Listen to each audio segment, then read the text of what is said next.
Welcome to Retail Trends Tuesday.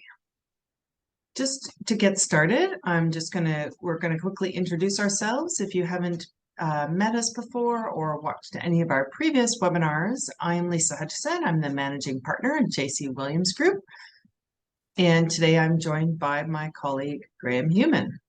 Hi, everyone. I'm Graham, and I'm a Research and Insights Associate here at JCWG Group. So for those of you who don't know us, JCWG Group was founded in 1974. We are a global boutique retail consulting firm based in Toronto, Canada. We are focused on strategic planning and transformation. Our services include custom research and insights, strategic planning and branding and marketing, real estate planning, operations, human resources, and food service. We are also the exclusive Canadian partners of the Ebeltoft Group. In the Ebeltoft Group, as you can see, we have almost 20 mature and emerging retail markets that are boutique consulting firms just like us. We are a global alliance of consulting companies that conducts annual global research and trend studies. And we've been conducting our retail innovation and trends for coming on 18 years now. So with that is our Retail Innovations 2023 ebook, and it is our 18th year. And essentially, the Ebeltoft Group started tracking trends and innovations, and we use this to share and support our clients. And we started to put it together into a book form about 10 years ago. And basically, the process is that each member country presents a number of case studies. And those case studies go through a rigorous review and jury selection to actually get it down what is normally around 100 cases down to 50 of the top cases. And then once those top cases are decided upon, they're curated into key themes. And this year we have 3 key themes. The first theme is innovation for hyper-efficiency. So if you've seen any of our previous webinars, we've talked about the first and second themes, with the second being innovation for an enhanced experience. And today, we're going to do a deeper dive at our third case or category or theme, which is innovation for a better world. So innovation for a better world is really talking about sustainability. And we know that a lot of retailers are now understanding that sustainability is just a part of doing business now.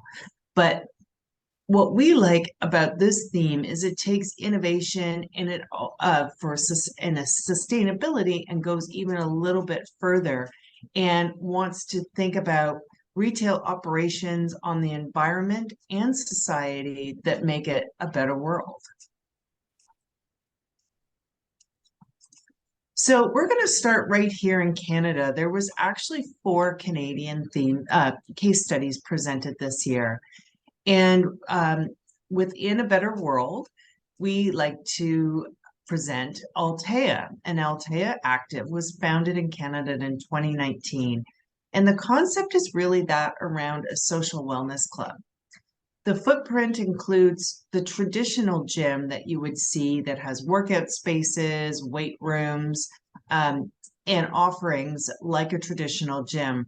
But it also goes even further. It includes food service options, lounges, work areas, a bar, entertainment, bowling, golfing. And it's really about this holistic approach that promotes physical, mental, and social well-being.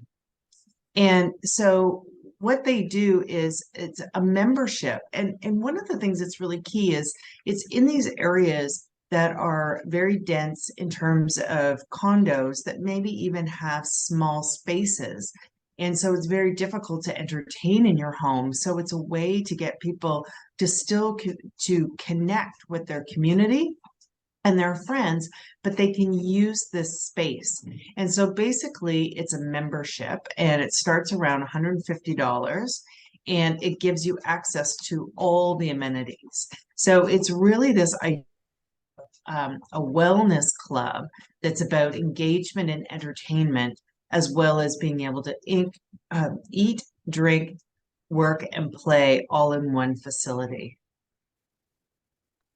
Next, we're going to take a look at Patagonia. Behind the world-renowned company famous for outdoor clothing and gear is 83-year-old Yvonne Chenard, a climber, surfer, and lifelong environmentalist who just gave away his estimated $3 billion business born from blacksmithing in a shed. His family transferred ownership of Patagonia to a trust and nonprofit organization created to funnel all of the apparel company's profits to fight climate change and defend nature. Instead of going public, you could say we're going purpose, Chenard wrote in a public letter. Instead of extracting value from nature and transforming it into wealth for investors, we'll use the wealth Patagonia creates to protect the source of all wealth.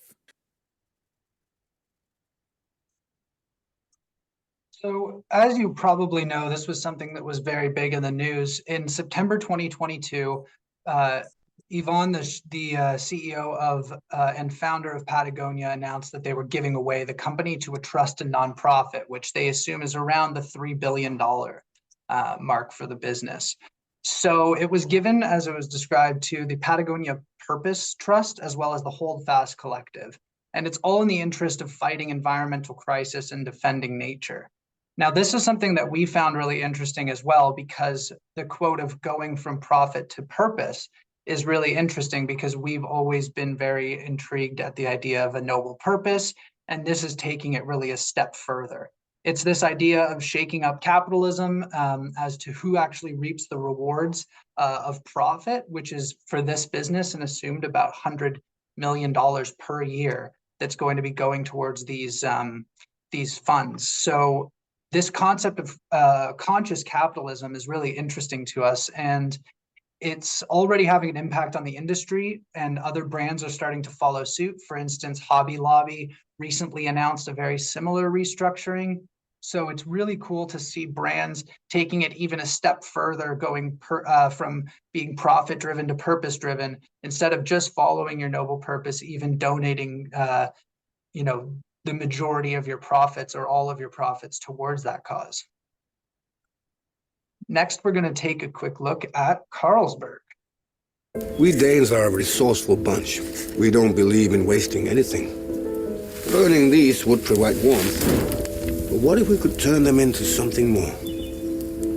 A beer bottle made from natural wood fibers. Would that be the best bottle in the world?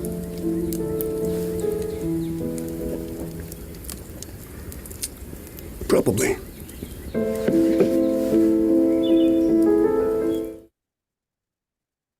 So this case comes to us from Denmark.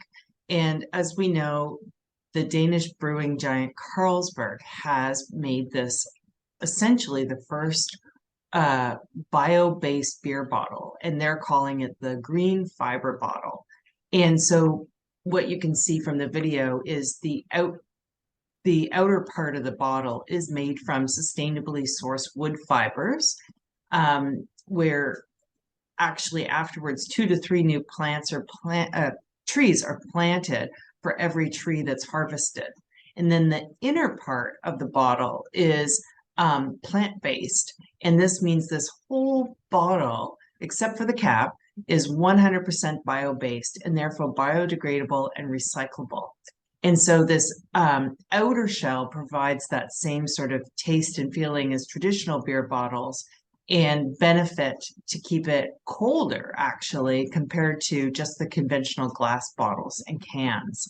So this started back in 2015, where innovation experts were asked to try and test new bottles and really help with getting to this now green fiber bottle as part of its paper bottle community.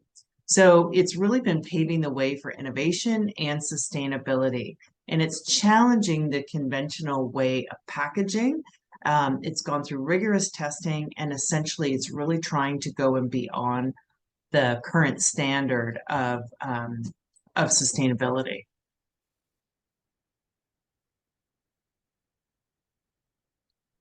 So our next case, also from Europe, is a Dutch company known as Drop and Loop. So this was a startup that was offering a complete circular textile program in exchange for discounts. So as you can see here, there's an image of someone dropping their clothing. So these are actually placed at locations at various retailers and not just clothing stores. They're trying to be as convenient as possible. So you might find one at a supermarket or a convenience store or things like this where you would be anyway, regardless of, would be anyway frequently. So you're able to drop off your clothing. So these products are then taken to sorting centers in which they're given a new life. So if something is repairable and you just don't want to repair it and or you don't want it anymore, then you can just drop it. They will repair or donate and bring it into purpose through that, or you can also spin it into new fabrics. So recycling the textile is a huge huge industry. So giving the ability to have completely recyclable fibers is very useful. So they are partnering with retailers. Like I said, they're giving exchanges of these drop-offs for discounts. So sometimes it might be at the local supermarket where you dropped it off. Sometimes it may be at a clothing store, a convenience store, where have you. So a really, really interesting and an innovative idea that allows you to, not only help the planet by recycling, but also gain some discounts and downsize a little bit from, overconsumption. The next case is King Jouet, and it's a French retailer specializing in the toy business, which you can see from the images. And it recently decided to launch stores that are really dedicated to secondhand products, and so actually solely dedicated to secondhand products, called King Okaz. And in particular, like, they're very innovative because they don't just display traditional secondhand corners and sort of have these little dedicated areas that say secondhand only. They're built into the whole way that they merchandise their stores. And so not only just the whole idea of secondhand, but they represent 20 to 30% of the total offering in this store. And the other thing, and like I said, instead of being tucked away in these corners, they actually display their product all together. So you'll have the brand new equivalent alongside the secondhand equivalent, and you'll be able to compare the prices directly. So I think it's a really interesting idea, especially with kids that, some things are gently used, some things are more aggressively used, but lots of things barely get any use. And so really seeing this opportunity for secondhand is a really cool concept. Next, we're going to take a look at the Swedish supermarket Motatos. In this video, I'm going to be opening up this box from Motatos. They claim to be the cheapest UK online supermarket. Let's open it up. First deal are these Galaxy salted caramel bars. Now in Tesco, these go for 99p. At Motatos, it's 3 for £1.20. Sir Express dressing. Sainsbury's is selling this for £2.30. Motatos is only 99p. Motatos is cheaper is because some of the items it sells may be reaching its best before date. So I'm filming this video now in June. For example, this item here, the best before date is in August. So it's coming up. But all of the items that it sells, they're all dry goods. There's no fresh food, so they're perfectly fine. The second reason Motatos is really cheap is because sometimes the items may be damaged. I only found one example of the product which is damaged, which is this Kellogg's box. You can see at the top, it's torn. But I looked inside, the bag is perfectly fine. The third reason Motatos is cheaper is because some of the items are seasonal or limited edition and the supermarkets haven't managed to sell them all, so they give them to Motatos to sell for cheaper. So Motatos, like I said, it's a Swedish supermarket, obviously has some presence in the UK as well, that sells damaged, overproduced, or products near their expiry. So this YouTuber, as you could hear, was very interested in the cost side, and we found that interesting as well. But really, it's this idea of, solving waste, right? Food waste is a huge contributor to global emissions, and all these products would have normally gone to waste. So it also adds a fun element where, the assortment changes very frequently, nearly every day, to keep your customers coming back, because you never know what's going to be there. So something like they said, a damaged good, there might be new damaged goods every day. There might have been something that was overproduced that was seasonal, like they said, or something nearing their expiry, but that is still good to consume. So one of the new initiatives that they've launched, because like they said, it was a purely dry goods, is this new concept of Saved by Matatos, which is a brand that makes new products out of ones that would have gone to waste. So for example, you would take some vegetables that are near their best before, and you would actually turn it into a pasta sauce that they would then sell. So this is another great initiative that they're taking on, where they're moving from the solely dry goods into some of the fresh produce and transforming it to make it not go to waste. Now, one of the other things that's really impressive that they're doing is trying to connect with the community through a blog, where they're taking the products that are frequently changing and trying to make recipes and share them based on their current selection.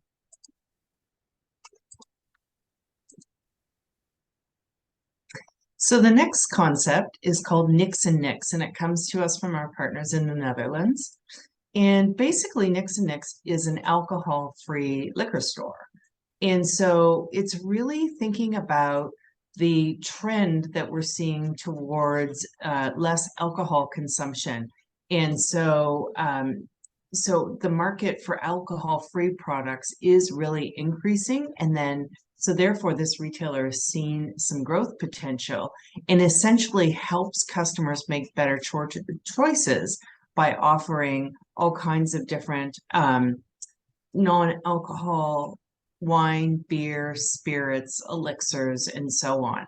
And they've really recognized that the alcohol-free market is growing. In 2021, the Dutch population bought around 800,000 liters of alcohol-free alternatives. And Nix and Nix really wanted to hop on this trend and become the go-to for these kinds of products. And so it really focuses on these different kinds of offerings, and has 4 physical stores, but it also has a web store, and it also is starting to focus on the B2B market by organizing tastings for restaurants and really contributing to gift giving and hostess gift ideas. So it's really focusing on the new customer demand, a new customer that's looking for healthier alternatives, and helps them achieve this goal by focusing on that offering and the demand. And, they're really making it barrier free by being able to have it in store locations as well as their online offering. And next, we're taking a look at REMA 1000's new program.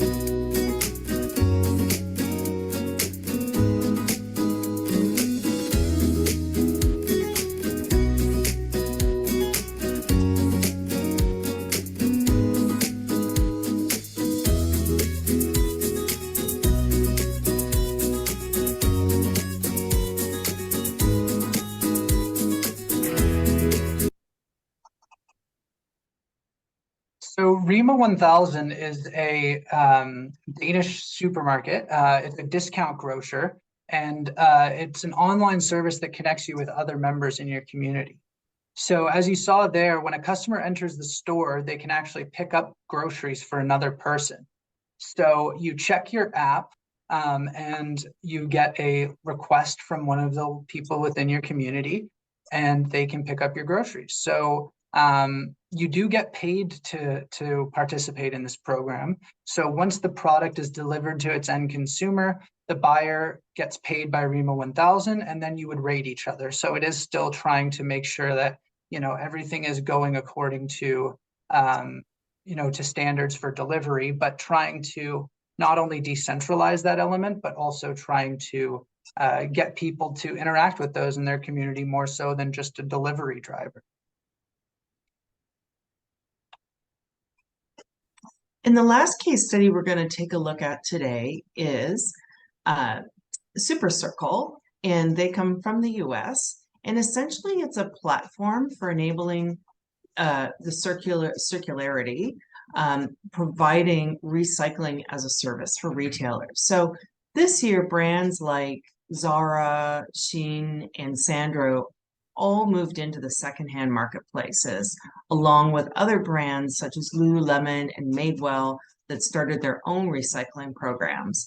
And Super Circle makes recycling easy and transparent for retail partners and their customers, and enables essentially the recycling as a service. So it manages the logistics of recycling process for their partners, which includes many, many retailers and brands. So essentially there's three parts of the process.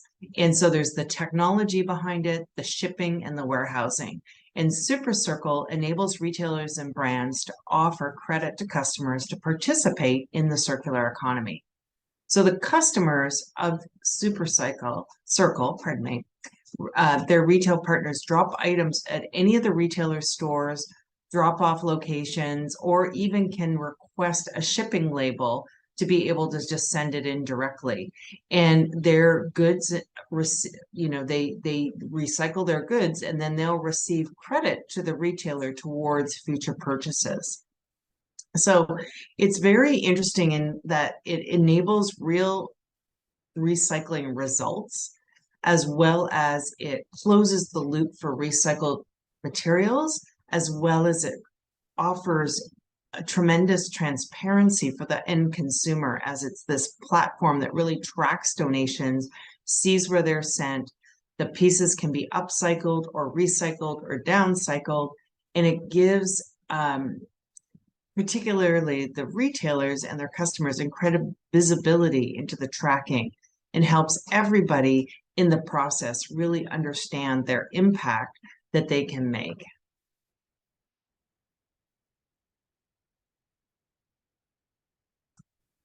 So that brings us to the end of today's sampling of Innovation for a Better World. There are numerous more cases in the book. You can download your version for free of our Retail Innovations 2023, our 18th edition. You can download it using this QR code, or you can go to our social media or to our website and also get your free copy.